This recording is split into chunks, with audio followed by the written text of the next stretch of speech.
If I pay more money, that somehow makes me richer? I'm pretty sure that's not the way it works. This is the week that DC came to stand for duck and cover. This is a real sort of John Wayne Rambo kind of moment. An embarrassing fracture point within MAGA. It's not a government that's accountable to the people. It's a government that does whatever the hell it wants to do. The best way to do that is to introduce someone with anger management issues and a proclivity for face punching.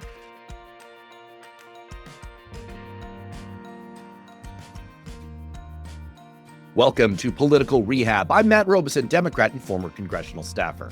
And I'm Matt Wiley, Republican campaign strategist. Today, a global shockwave. DC now stands for duck and cover. America unfriended. A Homeland mess gets more face punching, and Democrats spiraling. Plus, you can't do that at the FCC, and one of the greatest flip-flops in history. But let's start, as always, with our Trump dump. Time for the Trump dump. That's right. Time for the Trump dump, because it doesn't matter if you're Democrat, Republican, or independent. There's something Donald Trump did this week that pissed you off. Donald Trump is about to hit you with a giant tax, and it's not on your paycheck. It's hidden in every little aspect of your life. And when you start to actually do the math, you'd be surprised how fast it all adds up. Because of Trump's war with Iran, oil prices have gone up about $30 a barrel so far to almost $100. The most immediate place we all start to feel this is when we pay for gas when we're driving. But of course, it's not that simple, because every $10 increase in the cost of a barrel of oil means about $100 billion annual hit to U.S. consumers. And you multiply all of that out, and you get to about $1,000 in added cost for every single adult in America. What's so insidious about this is that if an American president said, hey, I want to hike Americans' taxes by $1,000 next year, we'd at least understand what we're dealing with. But in this case, we don't, because the costs are buried inside the prices we pay for all kinds of other things. Higher costs for trucking means higher food prices. Higher costs for manufacturing means all the stuff you're grabbing off the shelves at Walmart just costs more. Plastic products use petrochemicals directly. And of course, don't get us started on all of the Tomahawk missiles and other military ordnance that we're going through.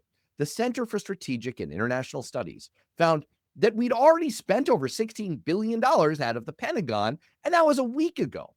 And the bill for all of that military spending eventually comes due in the form of your actual taxes. We know from our painful experiences in Iraq and Afghanistan that long-term wars turn into tons of long-term hidden costs that we all pay for. Over $2 trillion in the case of Iraq, for example. None of this is to say that this is going to be a long war or that oil prices will stay high for a long time. But the point is, it's still a hidden tax, a Trump oil tax that doesn't show up on a bill, but you pay for it anyway. And it's a lot more than you realize. And the worst part is that you're getting stuck with a bill, but you're not really sure what you're buying. Look, sometimes big costs are worth it. World War II cost the U.S. about $330 billion in 1945 dollars. That's the equivalent of about $4 trillion today. But Americans understood why we were doing it. I think most of us agreed then and still agree now that it was worth it. That's the job of the president, to explain that. We know that there are going to be horrible costs in human lives and suffering that some of us will bear, and in dollars that all of us will bear. So we have to know why we're doing it and what we're getting in return. Right now, when it comes to Trump's war with Iran, we don't. All we do know is that we're getting a hidden Trump tax that we're all paying. Trump says he'll end the war when he feels it in his bones. In the meantime, the rest of us will feel it in our wallets. I actually want to build on something you just talked there, because I am watching people on my side of the aisle right now try to justify Americans paying higher gas prices. On Fox News, they're trying to reframe this as something Americans should accept or even feel good about. It's a sacrifice, like something we did in World War II.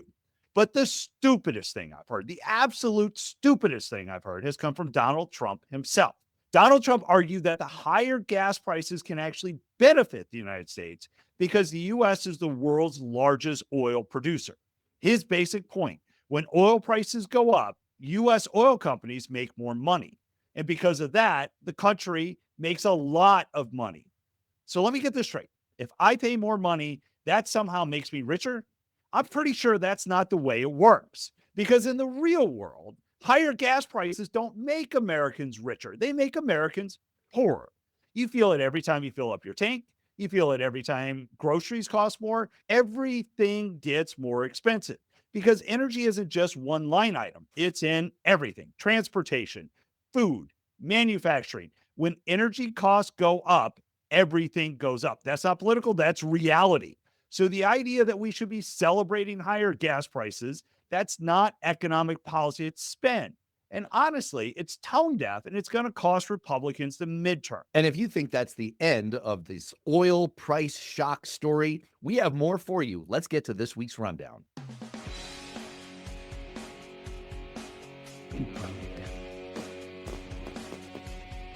Because yes, indeed, we may be watching the early stages of a global economic shock. This is about what happens if those high oil prices that we just spoke about in the Trump dump stick around long enough to hit everything from groceries to interest rates and start a cascading effect that could send shockwaves throughout the American and global economy. We may be about to find out in the next few weeks. How much risk are we facing right now in your mind, Matt?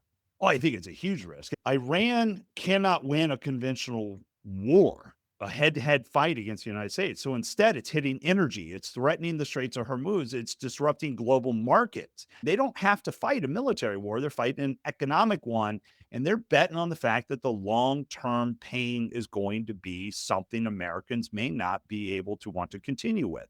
It's just come out this week. John Bolton was in the room advising Trump on Iran back his first term. And those briefings include retaliation risk. And this was all part of that conversation. So this is something that we knew about. This is something this administration knew about. And they seem to want to jump into this anyway. And I think the long-term economic problems could be that has a cascading effect that can hurt us for a very long time.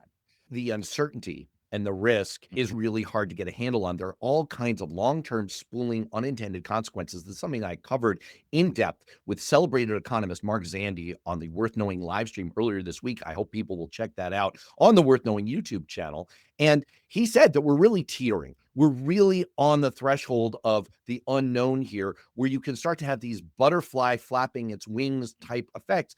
Go back to the 1979 Iran oil crisis that kicked off double-digit inflation and stagflation in the US. By undermining Japan's industrial base, it forced their entire economy to shift from a certain type of manufacturing to consumer electronics. That led to their rapid rise and their dominance in a whole new sector that they essentially kicked off because of that oil shock. By contrast, your patron saint, Ronald Reagan, his entire rise, the Reagan Revolution, that all came from that same crisis. The point is, there are all kinds of embedded effects that you and I have already spoken about that happen throughout the economy. We don't know what all of them are going to be. Airline stocks has historically dropped 5 to 15% during oil spikes. Freight and logistics margins shrink due to fuel costs. We don't know what all those ripple effects are going to be in the economy, and we don't know what they're all going to be politically. And that's why the amount of risk and uncertainty was too great for Trump to undertake this course of action, especially without laying out the potential upsides and objectives to the American people. What's interesting, too, is this week we had a top counterintelligence official, Joe Kent, resign and saying flat out there was no imminent threat. This is a direct shot at the justification Trump has made for the war. At the same time, Tulsi Gabbard is up on the Hill defending the administration, and when pressed on the imminent threat, basically said that it was the president's call, not the intelligence community. And then you got J.D. Vance, who's privately skeptical of all this, dodging questions and distancing himself from the leaks on his anti-war stance. Nobody really wants to take accountability. It really does feel like a bad case of duck and cover. Exactly. This is the week that DC came to stand for duck and cover. You saw 3 different versions of this. You did see Joe Kent, who issued one of the strangest, most Orwellian fever dream letters of resignation in history, where he simultaneously tried to avoid the wrath of Trump for betraying him and basically calling him out for launching an unjustifiable war, but also praised him for his former stance, which wasn't really his former stance against war, and made all kinds of conspiratorial claims. It was just this like failed butt covering exercise. Gabbard, with one of the most epic flip-flops in history. We're going to cover that in this week's That's Bullshit, so I don't want to step on that. And then, of course, you have JD Vance, who's continuing to do the 5 Ds of dodgeball. No, 5 Ds of dodgeball. Dodge, duck, dip, dive, and dodge. And he's trying to not say that he thinks that this is asinine, insane, and awful. This is becoming an embarrassing fracture point within MAGA circles, and no one is covering themselves in glory. But it's a typical DC sort of mentality. Let's just bend ourselves in knots to try to say everything all at once. Nobody wants to be on the front of this thing because it is going to blow up on them. And so you watch the unique DC maneuver of just getting out of the way, trying not to catch the shrapnel, blame the other guy, but still show your support. Americans are looking at this stuff and just saying, I'm tired of looking at this shit show. Speaking of people who are tired of looking at the American shit show, count all of our former friends among them. For decades, the United States was the anchor of the global system. Now, even our allies, our longtime friends, our frenemies, our situationships, our BFFs, our bays, they're all turning on us. You're seeing it in democracy rankings from well-respected institutions. We're saying that America's standing in terms of freedom and democracy is sinking like a stone. You see it in how our European allies are positioning themselves. You see it in how the Prime Minister of Japan, who is visiting the White House right now, is trying to squirm his way against Donald Trump's wishes for more Japanese involvement in the war with Iran. Matt, this is a substantial blow to the world order that was supposedly the vision of the shining star in your sky, Ronald Reagan. You must be like spinning in your conservative, well, you're not in your grave yet, but damn it. I mean, someone's likely to send you to your grave. It's this, right? Exactly. This is case in point of why you build coalitions, why you have friends, why you have allies. On one hand, this is a real sort of John Wayne Rambo kind of moment. Go at it alone. Don't ask permission. Rely on strength. Damn the consequences. That's a great for a movie, but it's a dangerous strategy when it comes into the real world. Every one of these things have consequences. We build our allies so we can protect against our enemies. And right now, what we really are starting to see are that those allies are just kind of saying, nah, I've had enough. I've had enough of this bullshit. It's like with friends like this, they're all looking around saying, who needs enemies? I don't put a lot of store in these democracy institutions that are downgrading us. The VDem Institute, Freedom House, which is a wonderful think tank, but this is essentially European institutions casting shade at us from Sweden and the UK. And it's like, we get it. We know. Okay. Like, you don't need to pile on. I do put some stock, though, in our closest fellow travelers around the world, and they are stiff arming us. And that makes us more vulnerable. It makes our world more dangerous. And yes, we are unfriended. Now we have another fight brewing. We got a Homeland Security partially shut down. TSA agents are quitting. White House has offered targeted oversight concessions like body cameras, ID requirements, more transparency to try to end this partial government shutdown. But at the same time, we got Mark Wayne Mullen is up for the new DHS secretary, and he's getting hammered. Republican Rand Paul called him unfit, raising questions about his temperament and readiness. I guess my question to you, Matt, is can a former cage fighter with anger issues turn around a federal agency that is spiraling into chaos? Gee, counsel, I feel like that's a leading question. I definitely think that Americans agree that we need to lower the temperature on everything happening with Homeland Security, immigration, ICE, and the best way to do that is to introduce someone with anger management issues and a proclivity for face punching. This is a guy who, in a Senate hearing, offered a fist fight to a witness like, hey, bro, you want to go? That seems healthy.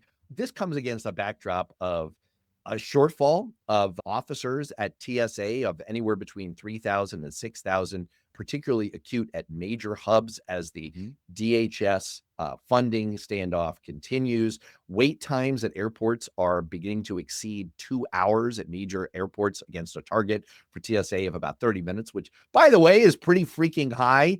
That's not awesome. Their attrition rates are historically 15 to 20% annually. So we are going to soon set off a spiral that we can't control, and that's going to take another bite out of our lifestyle and the American economy. This is not necessarily a prescription for progress.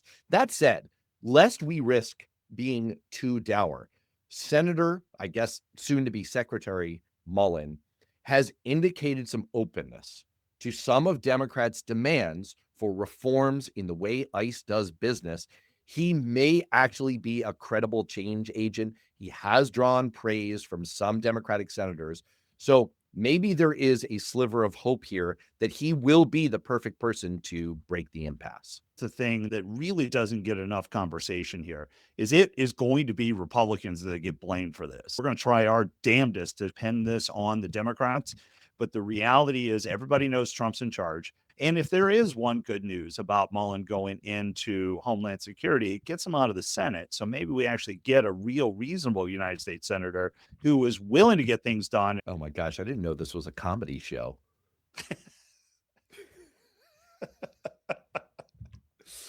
Well, speaking of unintentional comedy, we set up this last topic in our rundown perfectly because I, the Democrat, am going to ally and oop to you, the Republican, to dunk on Democrats. Are you ready for this? This is going to be awesome. This week, we had primaries in Illinois that laid some breadcrumbs for where the Democratic Party is at and where it may be going. We saw more and more Democratic candidates disavowing AIPAC, a historic source of heavyweight political spending in primaries across elections. We saw ongoing struggles for mainline Democrats against progressives, in which seemingly progressives were taking it in the teeth and mainline Democrats were ascendant. And we see positioning to try to win the support of Black voters, the key voting bloc in the Democratic Party coalition, heading into 2028. Matt, here you go. Feel free to dunk on Democrats. What was your takeaway from all of the action on the Democratic side over the past week? I love this piece. This is my favorite segment by far right now. Anytime the Democrats are fighting each other and they're having to spend the kind of money they're trying to do just to try to get progressive candidates out is a good thing, because these civil wars are the things that we are going to point to every single time. When the progressives and the radicals and the socialists come out with those things, are their outlandish answers, we use that over and over and over again. And the one good news for you out of this, if I'm going to give you one good out of here, is Democrat turnout was very high. There is a lot of enthusiasm with Democrats right now. So that is a good sign for you going into the midterms. But the reality is you still don't know who you are as a party. You can't identify. Are you the mainstream? Are you more of the Mondami? Fortunately, in Washington, you've been smart as a party by kind of keeping your mouth a little bit like you're letting Trump and MAGA hang themselves. And that's a smart political move. When you get into the more radical, extreme views, those are the ones that can really kind of hurt you in the long term. I don't fuss that much about these internecine warfare moments in primaries. Both parties have them. I agree with you that it's not great for the party brand when our most left voices are most ascendant. I don't think that's our best play, but that's not what happened here. In fact, it does seem like more establishment Democrats got the better of it. And I think the growing consensus within the Democratic Party that it's time to push back on AIPAC is probably healthy. And that seems to be getting resolved. So all in all, I'd say it was probably a week that created more answers than questions for Democrats. On that note, we want to tie up our rundown section and go into a little bit of a deeper dive. So this week, Politico published a piece titled Brendan Carr's Equal Time Curveball Crashes the Midterms. And earlier, the FCC had threatened broadcast license for networks not giving favorable coverage of the Iran war. So I wanted to know how we got here. So I went to Matt GPT. Matt GPT. I have a question. Can the FCC pull a broadcast license for unfavorable war coverage? In March 2026, President Trump posted on Truth Social complaining about coverage of the Iran war, called it fake news, said the media actually wants us to lose the war. Within hours, FCC Chairman Brendan Carr posted this response. Broadcasters that are running hoaxes and news distortions, also known as fake news, have a chance now to correct course before their license renewals come up. The law is clear. Broadcasters must operate in the public interest, and they will lose their license if they do not. Now, you may be thinking, can they actually do that? Is it legal? Does the Constitution have something to say about this? It's worth asking, especially since Carr himself said in 2021, a newsroom's decision about what stories to cover and how to frame them should be beyond the reach of any government official. But first, let's get into some history. Let's go back to the foundation of our country, the basis of all this, the First Amendment. 5 freedoms, 1 sentence, religion, speech, press, assembly, petition. Why those 5? Because every single one of them was something the British Crown had taken from the colonists. Under British rule, you could not operate a printing press without a government license. The Crown issued it. The Crown could revoke it. Print something the king didn't like, license gone, business gone. The founders had lived it, so they wrote the First Amendment to make sure it could never happen here. It only took 7 years for someone to try anyway. In 1798, Congress passed the Alien and Sedition Act, which made it a crime to publish false, scandalous, or malicious writings against the government or the President of the United States. It sparked a heated debate among the very people who wrote the Constitution. Thomas Jefferson argued that in a republic, the people are sovereign, not the government. The people must be able to criticize their government, especially on matters of war, especially when the pressure to demand loyalty over truth is at its highest. James Madison went further. The press must be completely free from government coercion. No exceptions for wartime, no exceptions for national security, no exceptions. And then there's Alexander Hamilton. Hamilton actually supported the Sedition Act. His argument was that the First Amendment prohibited government from censoring speech before it was published. But he believed that government could punish speech after the fact if it was false and malicious. Publish the truth, fully protected. Publish lies about the government during a national security crisis, different story. In Hamilton's framework, truth is an absolute defense. Lies are not. History, the courts, and 2 centuries of First Amendment law have sided with Jefferson and Madison, not Hamilton. But here's the thing about Hamilton that matters for today. Even Hamilton, the founder most sympathetic to federal power, the one who thought you could punish false speech, never argued that government could compel favorable coverage. Punishing lies is one thing, demanding praise is something else entirely. The First Amendment held, but the battlefield kept changing. By the 1920s, radio was everywhere, stations popping up all over the country. Without any rules, broadcasters are literally overpowering each other on the dial. Pure chaos. So in 1934, Congress created the Federal Communications Commission. The idea was simple. Government manages the airwaves, not the content. And it worked until 1949 when the FCC created the Fairness Doctrine. Now, broadcasters must present balanced coverage of controversial topics. It started with radio and moved on to television. In practice, it meant this. If you want your broadcast license renewed, make sure your coverage doesn't make anyone in Washington uncomfortable. And it wasn't just theory.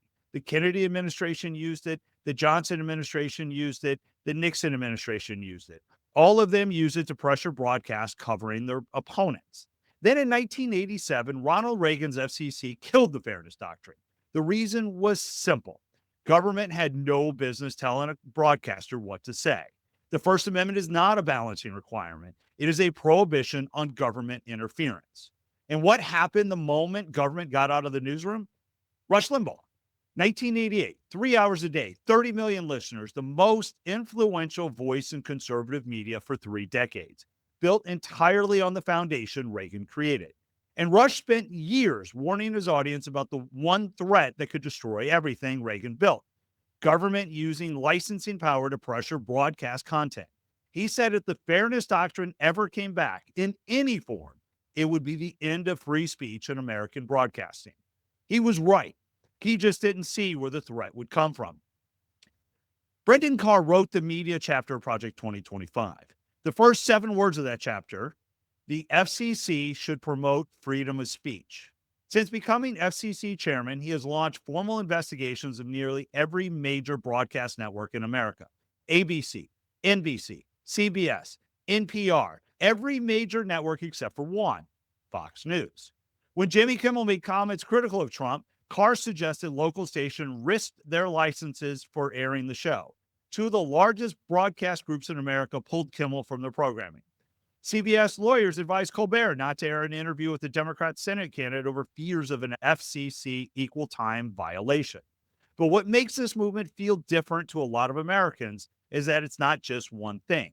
It's the systematic use of executive power to control not just what the press covers, but what Americans can say, see, and do. That was an amazing backgrounder on this and really fills in a lot of gaps for how we got to where we are and what the law is supposed to be. And one of the things I really appreciated that I want to call out is your citation of Rush Limbaugh. I think it's an important thing for conservatives, for Republicans, and they're not always the same thing these days, to hear from you, a Republican operative. You've run more Republican campaigns. You've done more work for the Republican Party than most people could in their dreams. What the actual conservative principle is supposed to be, for me as a Democrat, I want to acknowledge the fact that hearing Rush Limbaugh's name is like taking a cheese grater to my earballs. And I feel like most Democrats are probably on the same page with me about that. But that's sort of the point, that the First Amendment is supposed to protect offensive speech.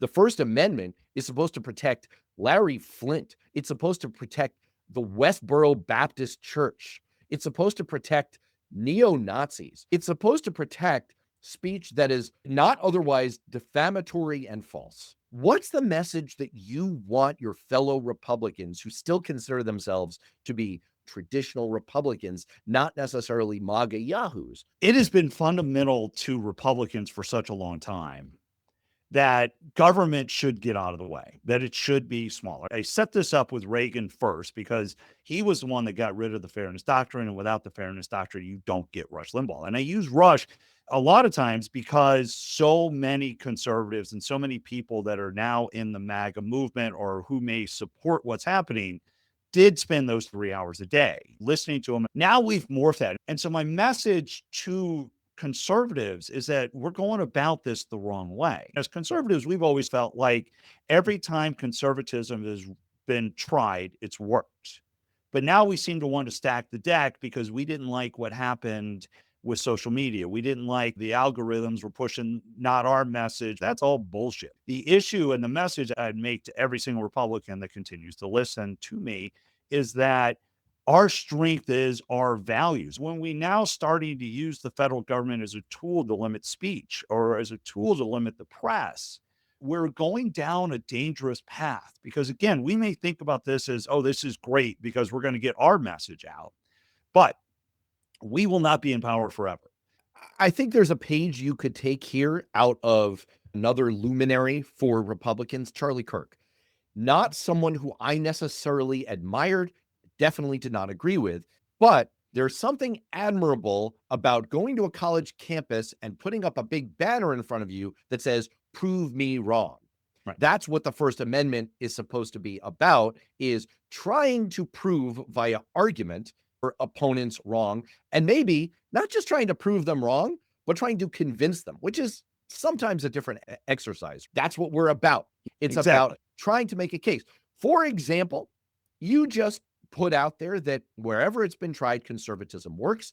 I don't know that's necessarily the case. I might draw a counterexample to Sam Brownback, the governor of Kansas, who in 2013 decided to eviscerate all taxes. And lo and behold, it completely crashed the balance sheet of the state. And it turned out that was not a very conservative move to make, nor a very wise one. And it promptly had to be undone. The point is, we're supposed to be having a conversation about this. Exactly. At worst, an argument about it. Right. And taking this brittle, fragile, scared, oh no, I'm at such a delicate doily, please don't say unflattering things about me, is a sign of weakness. And I'd like to suggest that it leads down another road. There's a historic parallel that I think we can draw here to the Pentagon Papers. That was a top secret 7,000-page Department of Defense study done through the Rand Corporation, which is a think tank, back in the 60s, which detailed U.S. political and military involvement in Vietnam.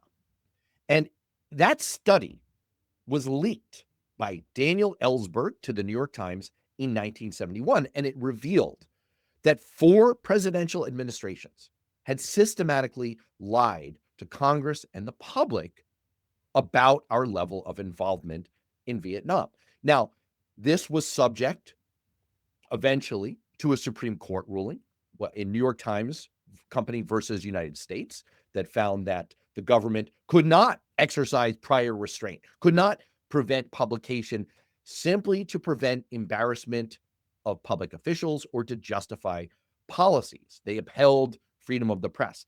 But the important tie-in here is that the Nixon White House was so fragile, so scared, such delicate doilies, so afraid of embarrassment and the undermining of their position on the war in Vietnam, that they created the White House Plumbers Group to stem the leaks. And their illegal activities is what led to the Watergate scandal and the fall of a president. The analogy might fall apart a little bit at this point, 50 years and more on, because it seems like the ability to shame a president for their illegal activities or to get their congressional allies to say, no, this has gone far enough, sir. You need to resign, sir. I think we may have lost that gene, but you can see how this is the pathway that leads to the end of presidencies. Fear of reporting of the First Amendment, of how the media is going to treat the way you prosecute a war, has led to the fall of a presidency before, and it's not impossible that it could again. That's the through line of everything that we've talked about here, is that what makes our country great and the reason it works is really primarily the First Amendment. Americans are the boss. The government is accountable to the people. When one side puts their thumb on the scale and that side is the federal government and they start suppressing information, now it's not a government that's accountable to the people. It's a government that does whatever the hell it wants to do. And it is dangerous because you do get the Pentagon Papers if you don't have that. You do get the fact that we hide and we deceive and our government does things that it shouldn't do. And that is un-American. And let's close out on this. It's such a sign of fear and ignorance because it is true that 64% of Americans still get their news, part of their news, from television, which the FCC does regulate. 86% get their news from digital sources, which the FCC does not regulate. If you're listening to the sound of my voice or looking at the wonderful sight of our faces right now, you are on a platform that the FCC does not regulate. And that means we can say whatever the hell we want, and Brendan Carr can't do a damn thing about it. That whiny little mafioso baby, Brendan Carr, can't do anything about speech he doesn't like. And speaking of disingenuous acts, let's get to this week's That's Bullshit. Bullshit. Bullshit. Bullshit. Bullshit. A bullshit? I'm about to show you one of the craziest examples of political flip-flopping hypocrisy anyone's ever seen. It is not the intelligence community's responsibility. You're evading a question. But that's not the whole story. There's a deeper and much more twisted issue going on here, and I'll get to that in a minute. The flip-flop is crystal clear. Here's Director of National Intelligence Tulsi Gabbard twisting herself in knots in her congressional testimony this week, trying to justify President Donald Trump's war with Iran. The assessment of the intelligence community is that Iran's nuclear enrichment program was obliterated by last summer's airstrikes. Yes. There has been no effort since then to try to rebuild their enrichment capability. That's right. She agrees that Iran has no nuclear threat and hasn't tried to rebuild one, but when asked if they now pose an imminent threat to the U.S., which is what President Trump claimed in launching the war. Was it the assessment of the intelligence community that there was a, quote, imminent nuclear threat posed by the Iranian regime, yes or no? Senator, the only person who can determine what is and is not an imminent threat is the president. False. and This is the nation. worldwide threats hearing where you present to Congress national intelligence, timely, objective, and independent of political considerations. Just so we're clear, the message is it's okay to go to war if you think a regime poses a threat. Only the president gets to make that call, not Congress. And it's totally fine if Trump decides to go to war with Iran specifically. But a few years ago, when she was running for president, regime change wars were not such a good idea. President Trump campaigned against regime change wars when he ran for president. But now he bows to the wishes of the neocons who surround him, clamoring for regime change wars that he claimed to oppose. And she thought Congress had a slightly bigger role to play. The Constitution has placed the responsibility to declare war in the United States Congress. Congress needs to stop abdicating its responsibility. But at least she probably wasn't specifically talking about Iran. President Trump, your Iran strategy has been ill-advised and very short-sighted. You need to change course now. How does a war with Iran serve the best interests of the American people in the United States? A war that would undermine our national security. It would carry a heavy human cost, and it would cost us taxpayers trillions of dollars. But like I said, it's a humiliating moment for Gabbard, completely erasing the core of everything she supposedly stood for, what she based her whole presidential campaign on. But to be fair, it's not entirely new for the people working for an administration to back a president's war plans, even if it means reversing themselves or blowing up their credibility. The facts and Iraq's behavior show that Saddam Hussein and his regime are concealing their efforts to produce more weapons of mass destruction. Leaving Saddam Hussein in possession of weapons of mass destruction for a few more months or years is not an option. The deeper and more disturbing issue going on here is that this is part of a pattern. J.D. Vance, former President Trump's VP pick, once called him a moral disaster and, quote, possibly America's Hitler. I'm definitely not going to vote for Trump because I think that he's projecting very complex problems onto simple villains. J.D. Vance, Senator Lindsey Graham, who warned that Republicans would deserve to lose if they nominated Trump because he was, quote, a jackass. Current Secretary of State Marco Rubio, who once called Trump a con artist. There's a long list of senior Republicans and Trump administration members who have sold their birthright for a mess of Trumpage. But even that kind of surrender, that kind of abasement, even that isn't the whole story of what's going on here. Because for years, Trump has made his opposition to war, the claims that he's ended 6 or 7 or 8 of them, the recent creation of his Board of Peace, all of that has been a central talking point of his supposed America First agenda. It was such a successful political bit that his followers bought into it. Before the war started, even a majority of MAGA Republicans said that the U.S. should be cautious about using military force abroad, especially when it comes to regime change wars. But the moment Trump launched this war with Iran, MAGA voters got right in line, with nearly 90% saying they were on board. And that's because in polls, MAGA voters give Trump a 100% approval rating, the kind of result you only see in authoritarian countries with dictatorial cult leaders. And that's really the deeper issue here. Tulsi Gabbard is just the latest senior administration leader to do this Trump walk of shame, and it's part of an overall pattern where all of MAGA world acts like Prince Hakim's arranged bride in Coming to America. What do you like to do? Whatever you like. What kind of music do you like? Whatever kind of music you like. Bark like a dog. This series is called That's Bullshit. A political flip-flop doesn't seem like a prime example, but like I said at the top, this isn't really a flip-flop story. It's really about an entire presidency and movement built on nonsense, lies, and an attempt to deceive. And that is the essence of bullshit. All right, and with that, it's time for everyone's favorite ender to the show, a dose of hope.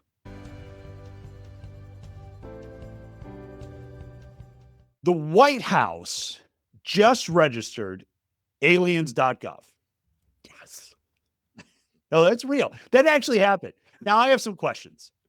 What is this? Men in Black is a secret office under DC we've just been pretending doesn't exist? Honestly, it would explain a lot of people in the government.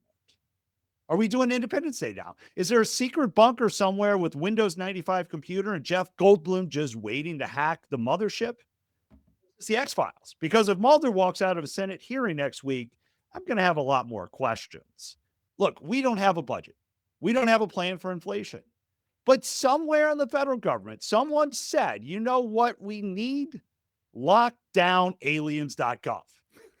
Think about how that meeting went. Okay, team, I know the economy's a mess. Global tensions rising. But if aliens show up, are we ready? Do we have a website? Because here's the crazy part. 10 years ago, if you said the government was tracking UFOs, you were nuts. Now, Obama gets asked about aliens and goes, yeah, they're real, just not here.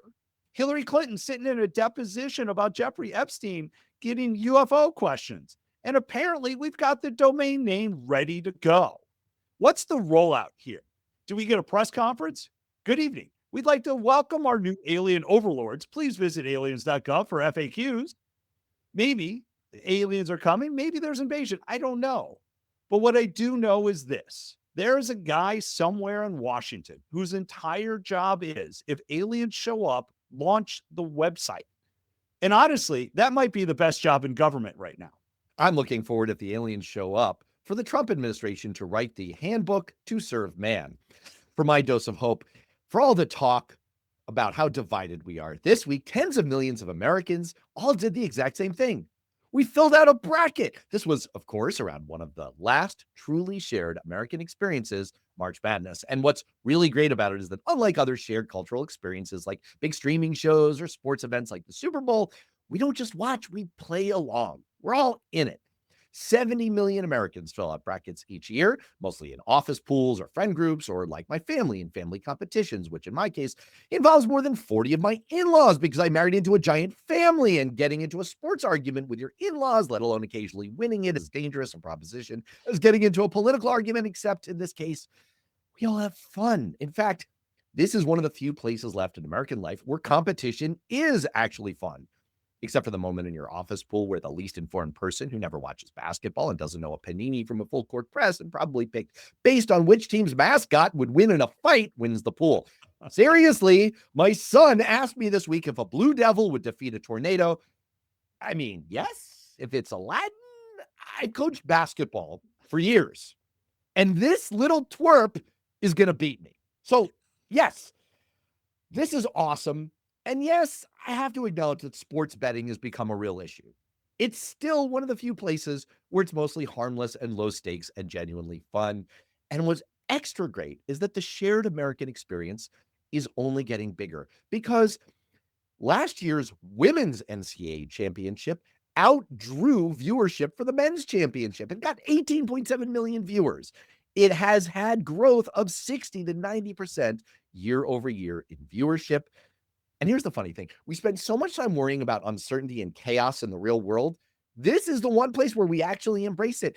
There is a 1 in 9.2 quintillion chance of a perfect bracket. Major upsets are a guarantee every year. And the point is, we love it. It's chaotic, it's unpredictable, and somehow it still works. Kind of like the country that I'm pretty darn fond of. March Madness is one of the last places where we can all take part in something together and argue about it and compete with each other and actually have fun doing it. Kind of like here on Political Rehab. And on that note, for Matt, I'm Matt. We'll see you next time.